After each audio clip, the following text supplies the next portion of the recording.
الحمد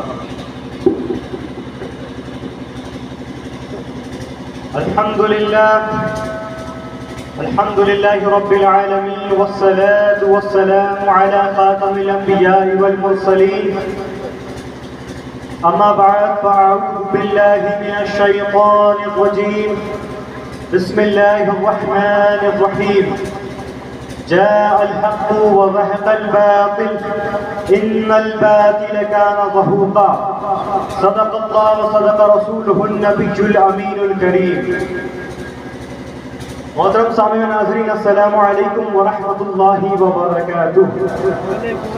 وعلیکم السلام ورحمۃ اللہ وبرکاتہ. کا آغاز کرنے سے پہلے آئیے ہم سب سے پہلے سید ابرار و اخیار، شہنشاہ ذی وقار، کائنات کے اولین فصل بہار، عرب کے ناقہ سوار، رسولوں کے سردار، نبی اعظم، رسول اعظم، نیر اعظم، رہبر اعظم، سید الثقلین، نبی الحرمین، قرار قلب و سینہ، سرکار مدینہ، حضور اقدس، قاسم النعم، مالک الارض، رقاب عمم، معطی منعم، قسم قیم، ولی والی، علی عالی، کاشف الکرب، رافع الرتب، معین کافی، حفیظ غافی، شفیع شافی، عفو عافی، غفور جمیل عزیز جلیل، وہاب کریم غنی عظیم، خلیفہ مطلق حضرت رب، مالک الناس، دیان العرب، ولی الفضل، رفیع المثل،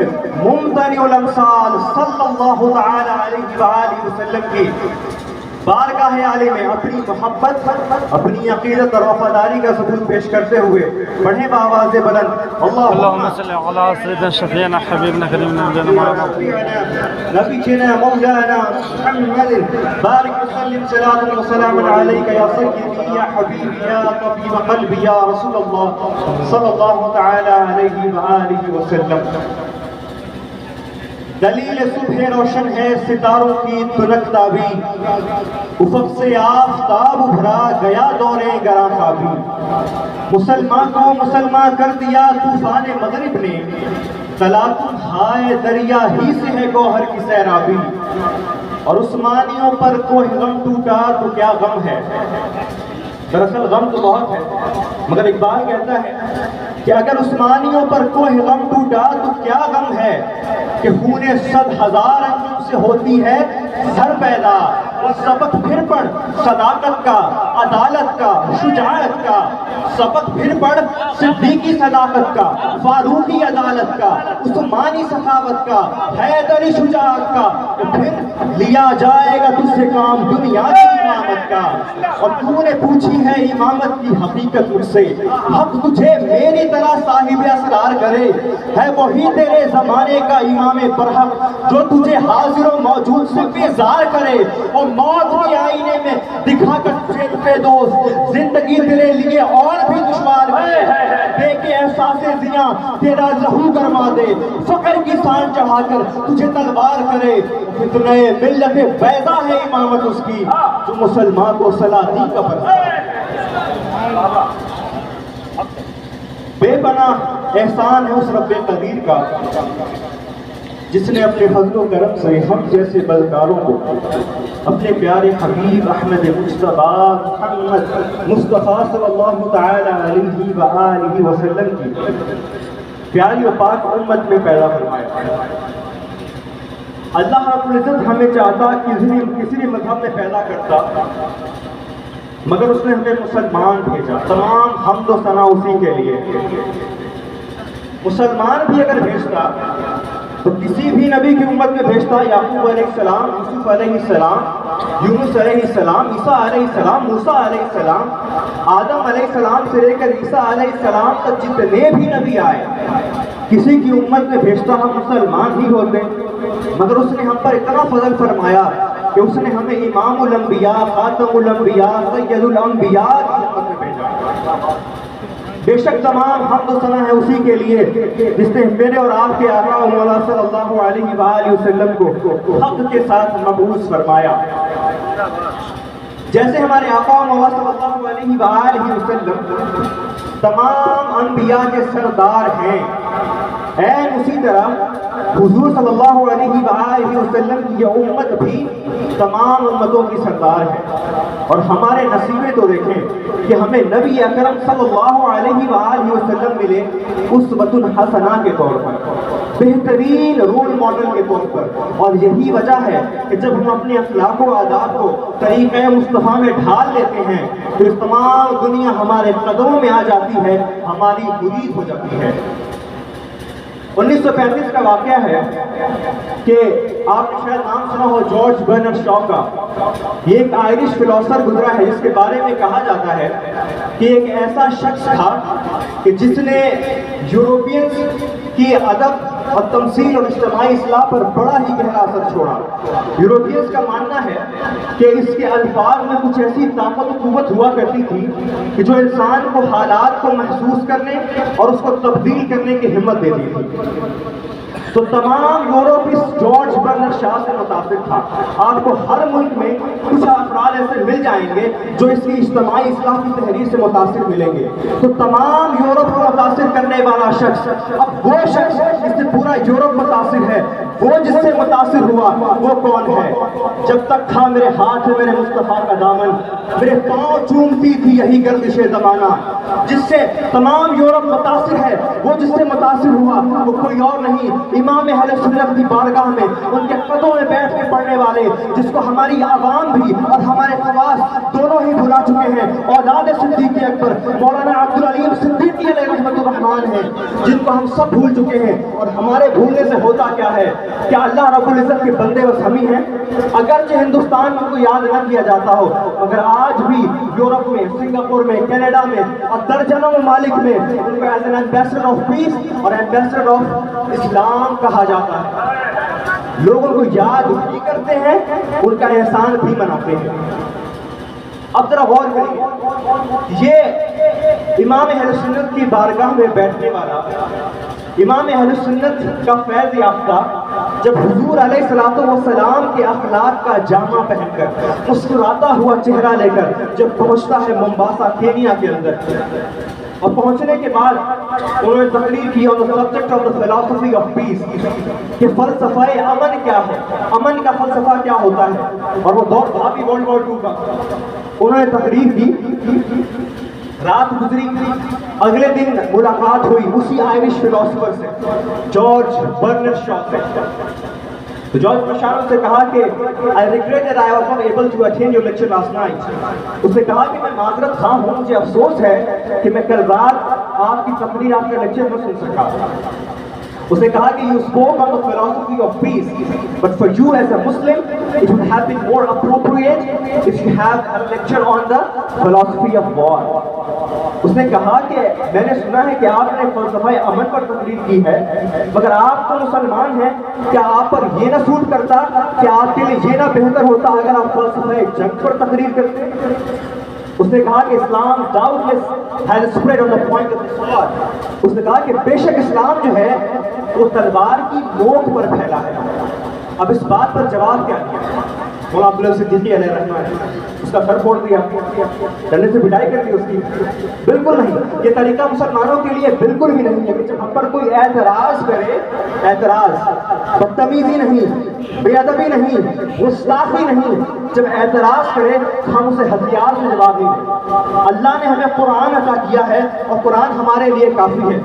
تو وہ بڑے مسکرا کے انہوں نے انداز سے بتایا، انہوں نے کہا کہ I'm really surprised that the scholar of your caliber have noticed this way. انہوں نے کہا کہ مجھے بڑی حیرانی ہوتی ہے کہ اس طرح کی افواہ پہ آپ جیسے اسکالر بھی یقین کرتے ہیں. Let me tell you that the literal meaning of the very word Islam is peace. انہوں نے کہا جو آپ سمجھتے ہیں اسلام کو، اسلام کا تو لغوی معنی ہی ہے امن. تو جس مذہب کا مطلب و معنی ہی شانتی کے ہے، تم نے اسی مذہب کو دہشت گردوں کا مذہب بنا دیا ہے. ارے بات تو یہ ہے کہ ہم نے جب بھی تلوار اٹھائی ہے اپنے مسلمان بھائیوں کے خون کے دفاع کے لیے اٹھائی ہے، اپنی حفاظت کے لیے اٹھائی ہے.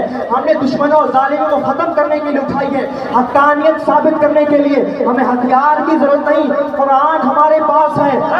کافی ہے، اور ہم نے جب تلوار اٹھائی ہے ماجرا یہ ہے کہ جب اٹھائی ہے وہ بلا کی اٹھائی ہے، ایسی اٹھائی ہے کہ دشمنان دین فریب دیتے رہ گئے کہ اسلام تو تلوار سے پھیلائے۔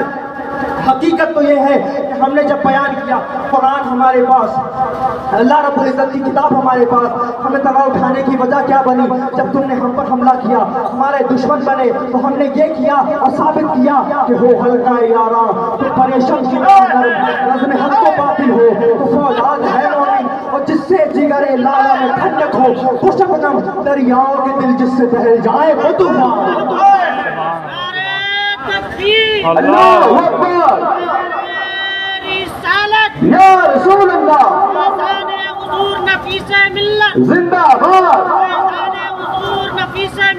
زندہ باد، زندہ باد، زندہ باد، اللہ اکبر، زندہ باد، زندہ باد، زندہ باد، زندہ باد، ہے کیا بات ہے، واہ۔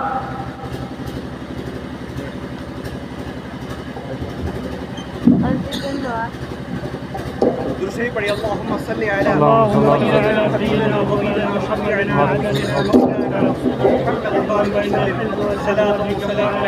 یا سیدی یا حبیبی یا طبیب قلبی یا رسول اللہ صلی اللہ تعالی علیہ وآلہ وسلم۔ تو میں آپ کو بتا رہا تھا کہ تلوار اٹھانے کی وجہ کیا ہے۔ ہم نے ہمیشہ دفاع میں، ہم سے زیادہ امن والا کوئی دنیا کے اندر ہے؟ آپ کو لگتا ہے کہ مسلمانوں سے بڑھ کر کوئی امن ہے؟ حضرت عمر رضی اللہ تعالی عنہ کے زمانے کے بعد جب ہم نے آدھی دنیا فتح کر لی، آپ کو پتا ہے کہ 2% مسلمان 60% عیسائیوں پر حکومت کرتے تھے، اور کسی عیسائی کو ہم سے پریشانی نہیں۔ کیوں؟ ہم سے بڑھ کے امن پسند دنیا میں کوئی آیا نہیں۔ پھر مولانا صدیقی علیہ الرحمٰن نے بات آگے بڑھائی اور انہیں سورۃ البقرہ کی آیت پیش کی، آیت نمبر 56 کہ لا اکراہ فی الدین، there is no compulsion in the religion, there is no compulsion، دین میں، اسلام میں کوئی زبردستی نہیں۔ پھر انہوں نے بتایا کہ عیسائیوں نے کیا کیا، وہ جس ملک میں داخل ہوئے قتل عام مچایا، اور مسلمان اور بندہ مومن جہاں جہاں داخل ہوا جو برباد تھا آباد ہو گیا، بنجر جو تھا ہرا ہو گیا۔ پھر حضور علیہ السلام کی تعلیمات کو سمجھنے کے بعد، قرآن کی آیات سمجھنے کے بعد اور مسلمانوں کا رویہ دیکھنے کے بعد وہ جارج برنارڈ شاہ بے ساختہ کہہ اٹھا کہ مولانا آپ نے جو کچھ بتایا ہے اگر وہی اسلام ہے تو آپ کو میں گارنٹی دیتا ہوں کہ آنے والے وقت میں نہ کہ بس یورپ میں بلکہ پوری دنیا میں اسلام کا بول بالا ہوگا۔ اور میں آپ کو بتاتا ہوں، رومی آئے تھے کہا تھا اسلام ختم کر دیں گے، بازنطینی آئے تھے کہا تھا اسلام ختم کر دیں گے، منگول آئے کہا اسلام ختم کر دیں گے۔ وہ اللہ رب العزت کی یہ زمین گواہ ہے اور اللہ بھی گواہ ہے کہ رومی ختم ہو گئے، بازنطینی مٹ گئے، منگول برباد ہو گئے، اسلام تب بھی تھا، اسلام اب بھی ہے، اسلام آگے بھی رہے گا۔ آیا جو اس تاتار کے افسانے سے پاسباں مل گئے، کعبے کو سنک خانے سے جہاں میرے ایمان صورت خورشید جیتے ہیں، ادھر ڈوبے ادھر نکلے ادھر ڈوبے۔ سبحان اللہ، تکبیر، نعرہ رسالت، یا رسول اللہ، نعرہ رسالت، یا رسول اللہ، مذہب اسلام زندہ باد، مذہب اسلام زندہ باد، شہزادہ حضور نبی سے ملت، زندہ باد، نعرہ تکبیر، اللہ اکبر، نعرہ رسالت، یا رسول اللہ۔ ادھر ڈوبے ادھر نکلے، ادھر ڈوبے ادھر نکلے۔ تو اب ذہن میں یہ خیال آتا ہے کہ آخر اسلام حق ہے اسی لیے پھیلتا ہے، مگر انسان پھر بھی دیکھتا ہے فزیکلی طور پر دنیاوی اعتبار سے اسلام میں ایسا ہے کیا جو باقی مذاہب کے پاس نہیں ہے۔ اب میں بتاتا ہوں اسلام کے پاس کیا ہے جو باقیوں کے پاس نہیں۔ سب سے پہلے جو اسلام کے پاس ہے وہ ہے عقیدہ توحید، اللہ کو ایک ماننا۔ وہ توحید جو 15 صدیوں سے چلی آ رہی ہے، 18ویں صدی والی توحید نہیں، خود ساختہ توحید نہیں کہ جس میں نبی اکرم صلی اللہ علیہ وسلم کی تعظیم شرک ہو جائے۔ امام بولے شرک ٹھہرے جس میں تعظیم حضیب اس پورے مذہب پہ لعنت۔ بے شک سبحان اللہ۔ جب رسول اللہ صلی اللہ علیہ وآلہ وسلم کی تعظیم شرک ہونے لگے گی، میں اس توحید کی بات نہیں کر رہا بلکہ اس توحید کی بات کر رہا ہوں جو 15 صدیوں سے اس امت کے اندر تھی۔ اب ذرا غور کریے، آپ دیگر مذاہب کا جائزہ لیجیے، توحید وہ عقیدہ ہے اللہ کو ایک ماننے کا جو ہمیں دنیا بھر کے تمام مذاہب میں ممتاز رکھتی ہے، منفرد بناتی ہے۔ آپ ذرا دیکھیں ہندوازم کا جائزہ لیں تو وہاں کثرت پرستی ہے، شرک ہے، اور کثرت پرستی اتنی ہے کہ ایک خدا کی طاقت کو تقسیم کر دیا گیا ہے، ایک بار نہیں، دو بار نہیں، کروڑوں بار۔ آپ جائزہ لیجیے کرسچینٹی کا تو وہاں 3 خدا مانے جاتے ہیں، the Father and the Son and the Holy Spirit۔ جب ہم کہتے ہیں کہ we are the only one who are the monotheistic religion، کہ ہم اکیلا دنیا میں دین ہیں جو ایک خدا کو ماننے والے ہیں، تو عیسائی کہتے ہیں نہیں ایسا نہیں، ہم بھی مانتے ہیں ہمارا خدا ایک ہے، 3 شخصیت۔ یہ چیز عین توحید کے خلاف ہے۔ اب وہ ضد کیسی کرتے ہیں کہ عیسیٰ علیہ السلام دنیا میں آئے، جیسس کرائسٹ دنیا میں آئے، وہ خدا تھے۔ تو میں نے کہا خدا تھے تو دنیا میں کیسے آئے؟ کیا خدا کبھی کسی کی شکل سے پیدا ہوتا ہے؟ تو کہا نہیں۔ میں نے کہا قرآن کہتا ہے کہ عیسیٰ علیہ السلام قتل بھی نہیں کیے گئے، تو کہا نہیں قتل کیے گئے۔ میں نے کہا ابھی کہا خدا ہے، اب کہہ رہا قتل کیے گئے، خدا کہیں قتل ہو سکتا ہے؟ تم یہ بتانا چاہتے ہو کہ خدا دنیا میں آیا، پھر یہودیوں نے رومیز کے ساتھ مل کر خدا اتم کر دیا؟ یہ کون سا عقیدہ ہے؟ اور بتا دوں آپ کو کہ کرسچینٹی کی جو بیس ہے وہ پورا رومینٹسائز ہے، بس گاڈ لوس یو کہ خدا نے آپ کے سارے گناہوں کو معاف کر دیا ہے اور اب جو چاہے گناہ کرے۔ عیسیٰ علیہ السلام گناہوں کے لیے مر گئے، اب آپ پر کوئی پکڑ نہ ہوگی نہ گرفت ہوگی۔ اگر بتائیے اگر دنیا میں چیز عام کر دی جائے کتنی برائیاں ہوتی۔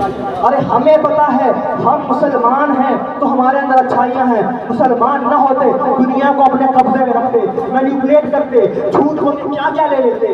اللہ رب العزت کا کرم کہ اللہ نے ہمیں اسلام دیا، جو اچھائیاں نظر آ رہی ہیں وہ ہماری نہیں، ہمارے رب کی عطا کردہ اسلام کی ہے۔ بے شک۔ تو اب جب وہ کہنے لگا کہ ہم عقیدہ ہے جو تثلیث کا عقیدہ رکھتے ہیں، تھیوری کا عقیدہ رکھتے ہیں، وہ بڑا گہرا ہے، آپ اس کو نہیں سمجھیں گے۔ میں نے کہا میں نہیں سمجھوں گا، تمہارے عیسائی بھائی نہیں سمجھتے، ہم دور کی چیز ہے، عیسائی خود نہیں سمجھتے۔ اب وہ کہہ رہے ہیں کہ خدا ہے، دنیا میں آیا، مر گیا، انہیں کی کتاب بائبل ہے، تیموتھی چیپٹر اٹھائیے، اس کے اندر لکھا ہے گاڈ کین ناٹ ڈائی، خدا مر نہیں سکتا۔ اگر تم قرآن کا انکار کرتے ہو کہ وہ مرے نہیں تو پھر کہو قرآن جھوٹا ہے یا تم سچے ہو۔ تم کہہ رہے ہو مر گئے، اگر مر گئے تمہاری بائبل کے مطابق خدا نہیں، اور اگر مرے تو خدا ہے ہی نہیں۔ یہ بات ہمیں سمجھنے والی ہے کہ وہاں پر بھی ہمیں توحید دیکھنے کو نہیں ملتی، اور یہودیوں کے اندر بلا شبہ توحید کی بنیاد موجود ہے، مگر انہیں اتنا پیچیدہ کر دیا ہے فلسفانہ چیزیں لا کر جو عین توحید کے مخالف ہے، جس سے وہ عام انسان کے لیے قابل فہم نہ رہا۔ تو اسلام بچا واحد جو دنیا بھر کے لیے بہترین انتخاب ہے۔ اب آپ کو معلوم پڑے گا کہ آج کل کچھ لوگ نکلے ہیں نئے نئے کیڑے والے جو کہتے ہیں we believe in science and we don't believe in what I cannot see۔ وہ کہتے ہیں کہ ہم سائنس میں یقین رکھتے ہیں اور جو ہمیں نظر نہیں آتا ہم اس پر ایمان کیسے لائیں؟ میں نے کہا عجیب بات ہے کہ تمہیں دعویٰ ہے کہ تم سائنس کے ماننے والے ہو اور سائنس کی بنیادی اصولوں سے ناشنائی ہے۔ خدا اس ادا پہ کون نہ مٹ جائے، ہے خدا کہ لڑتے بھی ہیں اور ہاتھ میں تلوار بھی۔ سائنس کے ماننے والے ہیں، بنیادی اصول سے ناشنا۔ میں نے کہا سائنس کا اصول کہاں پڑھ لیے جو دیکھتے نہیں مانتے نہیں؟ سائنس نے ہوا دیکھی ہے؟ انکار کرتی ہوا کا، مانتی ہے۔ سائنس نے آکسیجن، نائٹروجن، ہائیڈروجن دیکھا ہے؟ نہیں، مانتی ہے۔ کیوں مانتی؟ میں نے کہا یہ اصول نہیں ہے۔ کہنے لگا تم لوگ بڑے عجیب ہو، تم مسلمانوں تم نے کیا عقیدہ بنا رکھا ہے؟ تم کہتے ہو وہ خدا ایک ہے، تم نے اس کو دیکھا نہیں، تم کہتے ہو اس کے سوا عبادت کے لائق ہے کوئی نہیں، اور تم نے اس کی گواہی دیتے کیسے ہو؟ تم نے گواہی اس کی دیکھ کہاں لی؟ میں نے جواب دیا کہ باتیں تمہیں سمجھ نہیں آنے والی۔ تو وہ کہنے لگا کہ میں سائنس بتاتا ہوں سائنس کیا ہے۔ تو میں نے کہا جی آپ بتائیے۔ تو کہنے لگا آپ گریوٹی میں یقین رکھتے ہیں؟ اس نے کہا کہ آپ گریوٹی میں یقین رکھتے ہیں؟ اس نے کہا ہم گریوٹی میں یقین رکھتے ہیں۔ سر آئزک نیوٹن نے گریوٹی دریافت کیا جب ان کے اوپر سیب گرا۔ میں نے کہا میں نہیں مانتا۔ کہا کیوں؟ میں نے کہا دیکھ نہیں سکتا۔ تو اس نے سکہ اچھالا، ہاں سکہ اچھلا اور نیچے آیا۔ کہا گریوٹی اگرچہ دیکھ نہ سکو، سکہ اچھلا نیچے آیا، اور ہر اچھالی ہوئی چیز نیچے آنے کا مطلب یہ ہے، دلیل یہ ہے۔ دوسری پڑھی اللہم صلی علی سیدنا محمد وعلى آله وصحبه وسلم۔ صلاۃ و سلام علیک یا حبیب اللہ صلی اللہ تعالی علیہ وآلہ وسلم۔ تو وہ کہنے لگا کہ میں نے سکہ اچھالا ہے اور اچھلا ہوا سکہ نیچے گرا، تو ہر اچھالی ہوئی چیز کے نیچے آنا اس بات کی دلیل ہے کہ خدا موجود ہے۔ میں نے کہا یہ گریوٹی موجود ہے، میں نے کہا گریوٹی کا موجود ہونا اس بات کی دلیل ہے کہ میرا خدا موجود ہے۔ کہنے لگا تمہارا دین، تمہاری گواہی ہمیں سمجھ نہیں آتی۔ میں نے کہا بے شک وہ نہ آ سکا سمجھ میں، نہ سما سکا نظر میں، ہے پردہ نشی لیکن جلوہ نما ہے سب میں، ساقی کی نگاہوں میں، مرشد کی پناہوں میں، ملا کی کتابوں میں، پردوں میں حجابوں میں، مجذوب کی صحبت میں، عاشق کی محبت میں، ماں باپ کی صورت میں، اس مٹی کی مورت میں، موسیٰ کے عصا میں بھی، عیسیٰ کی شفا میں بھی، یونس کی حیا میں بھی، یوسف کی ادا میں بھی، یونس کے وظیفے میں، نبیوں کے صحیفے میں، قرآن کے خزینے میں، مکے میں، مدینے میں، صدیق کی صداقت میں، فاروق کی عدالت میں، عمر کی سخاوت میں، حیدر کی شجاعت میں، زینب کی دفاع میں بھی، اکبر کی عزا میں بھی، حیدر کی ولا میں بھی، بطول کی دعا میں بھی، عباس کے جذبے میں، شبیر کے حجلے میں، نعرہ حیدری میں اور نور محمدی میں بس ایک ہی صدا گونجتی ہے، اشہد ان لا الہ الا اللہ۔ میں گواہی دیتا ہوں کہ اللہ کے سوا کوئی عبادت کے لائق نہیں۔ زندہ باد زندہ باد، نعرہ تکبیر، نعرہ رسالت، عرس قادری، عرس قادری، قادری دودہ، شہزادہ حضور نفیس ملت، نعرہ تکبیر۔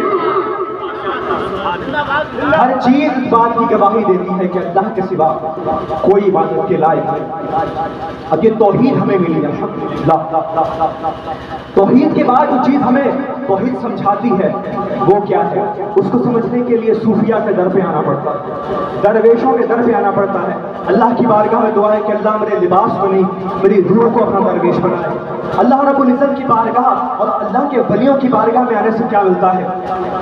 عشق حقیقی یعنی اللہ کے عشق کہتے ہیں، عشق الہی کہ انسان جس میں دنیا کی تمام خواہشات چھوڑ دیتا ہے، سب کچھ بھول جاتا ہے، فقط اللہ رب العزت کی رضا چاہتا ہے، ہر وقت اپنے رب کی یاد میں مست رہتا ہے۔ آپ نے شاید نام سنا ہو منصور حلاج کا۔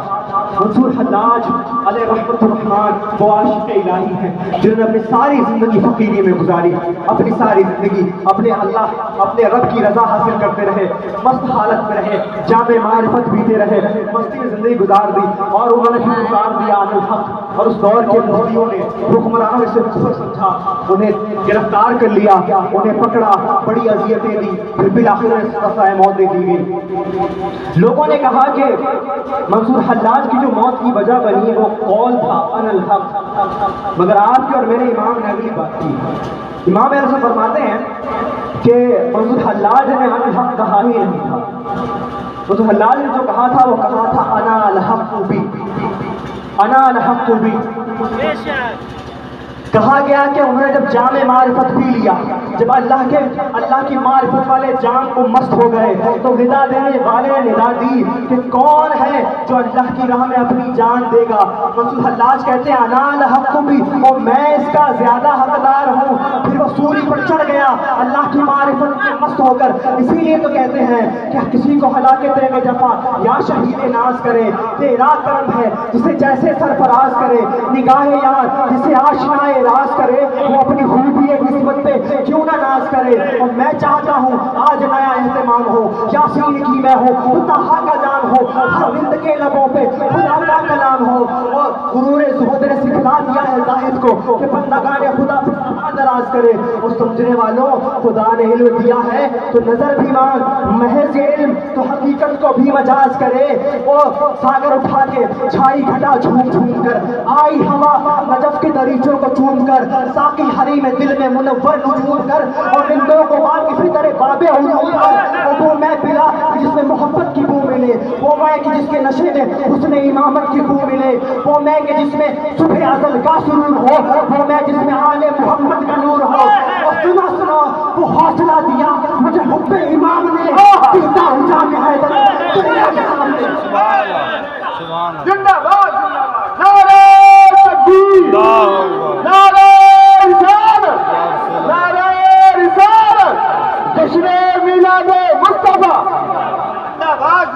وہ حوصلہ دیا مجھے حب امام نے، پیتا ہوں جام حیدری دنیا کے سامنے۔ وہ میاں اتنے میں کدے کی جام کی بات کر رہے ہو، کہنا کیا چاہتے ہو؟ مختصر بیاں کرو۔ مختصر بیاں کروں تو یہی، یہ ہے بو تراب کا میدہ، یہاں پینے آتے ہیں اولیاء، ساقی حسن حسین ہے یہ ان کا غلام ہے،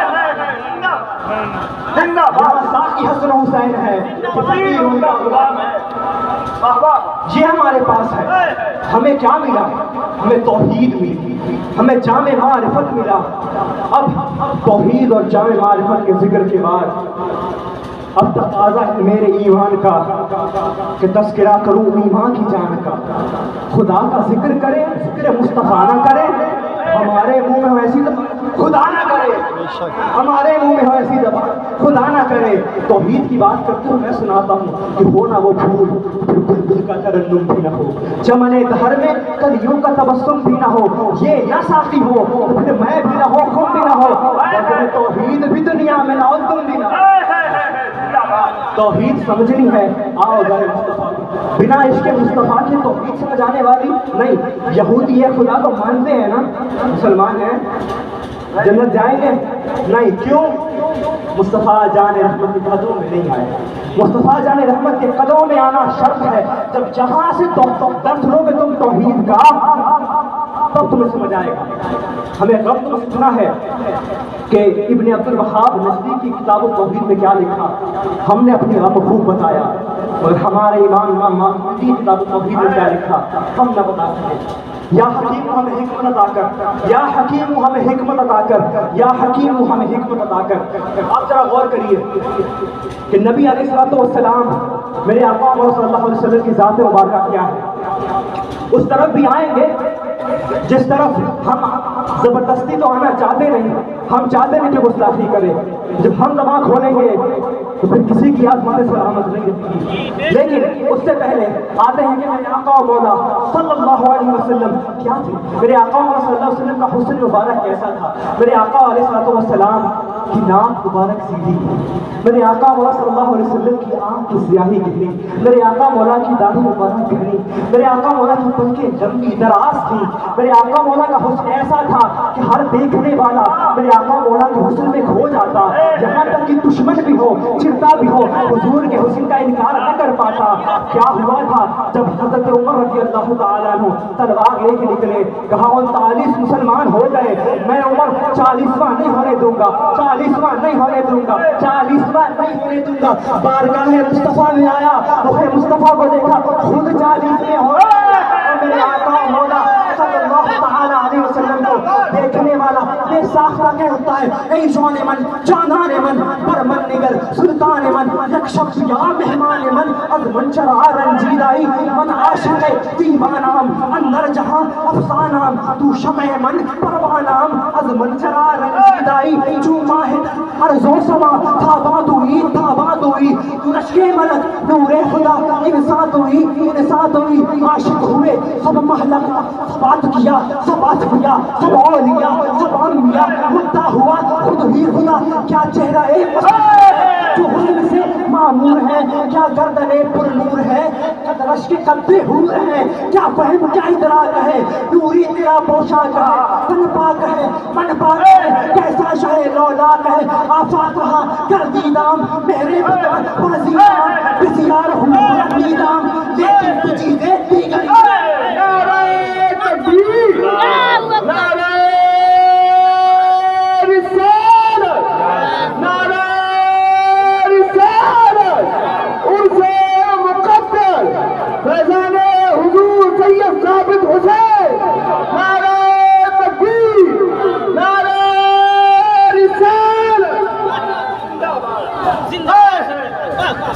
کیا گردن پر نور ہے قد رشک قد حور ہے، کیا فہم کیا ادراک ہے، نوری تیرا پوشاک ہے۔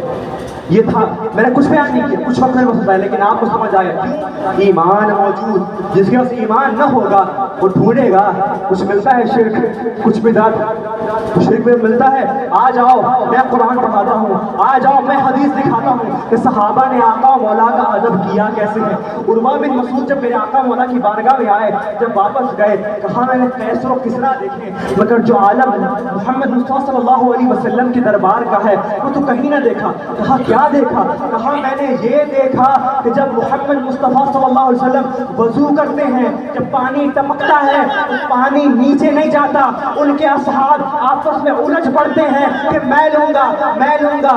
کفر کو پریشانی اسی بات سے ہے کہ اتنا ادب کرتے کیوں ہو، وہ بار بار ہمیں آزماتا ہے، اس لیے ہم سے کہتے ہیں کہ ہمیں نہ آزماؤ۔ خالد بن ولید رضی اللہ تعالیٰ عنہ ایسے کمانڈر جن کے بارے میں آج بھی تذکرہ ہوتا ہے اور غیر کرتے ہیں، اتنا عظیم سپہ سالار جو کبھی جنگ نہ ہارا، کیا کیا حاصل کر لیتا، مگر ساری زندگی محمد صلی اللہ علیہ وسلم کی غلامی گزار دیا۔ وجہ کیا تھی؟ اب ذرا غور کریے کہ ادب کیا صحابہ کا، میرے آقا نے کیا فرمایا تھا، ما انا علیہ واصحابی۔ اب بتا صحابہ والا ادب کرتا کون ہے؟ صحابہ والا ادب ہم کرتے ہیں یا وہ جو ہر چیز میں کہتے ہیں کہ یہ نہیں کرو، یہ نہ کرو، وہ نہ کرو، ذکر روکے فضل کاٹے، نقشہ جو یہاں رہے، پھر کہے مرتد کہ ہوں امت رسول اللہ کی اور تجھ سے اور جنت سے کیا مطلب؟ صحابی کیوں ہو؟ ہم رسول اللہ کے رسول اللہ کی، بے شک ہم وہ نہیں، ہم صحابہ والے، ہم ادب کرنے سے پہلے دماغ میں لگاتے ہیں شرک ہو رہا ہے، بدعت ہو رہا ہے۔ مسئلہ کیا ہے کہ بس خدا کو، امام بخاری فرماتے ہیں کہ میرے آقا و مولا کو خدا نہ کہو، خدا کا بیٹا نہ کہو، اس کے علاوہ جو چاہو کہو، شرک ہے نہ بدعت ہے۔ امام بخاری فرماتے ہیں۔ اب ذرا غور کریے کہ جنگ کا ماحول ہے اور حضرت خالد بن ولید رضی اللہ تعالیٰ عنہ ٹوپی نہیں ملی، جنگ رکوا دی، ٹوپی کے چکر میں ٹوپی کدھر ہے، ٹوپی کدھر ہے؟ صحابہ پر یہ بات گرا گزری کہ ہم جنگ کے ماحول میں ہیں، لوگ مر رہے ہیں، کٹ رہے ہیں، آپ کو ٹوپی کی اپنی پڑی ہے، ٹوپی دیکھی نمک کی پکڑ لیا۔ شفا شریف میں واقعہ موجود، انہوں نے ٹوپی کو چومنا شروع کیا، ادب کیا۔ لوگوں نے پوچھا ٹوپی کا اتنا ادب کرتے ہو؟ کہا بات ٹوپی کی نہیں ہے، ٹوپی کے اندر میرے آقا و مولا صلی اللہ علیہ وآلہ وسلم کے منہ مبارک ہے، اس کا ادب ہے۔ یہی ادب دیکھ کے کفر تو خبر آتا ہے کہ چیچنیا میں جب میرے آقا و مولا کے لب سے لگا ہوا پیالہ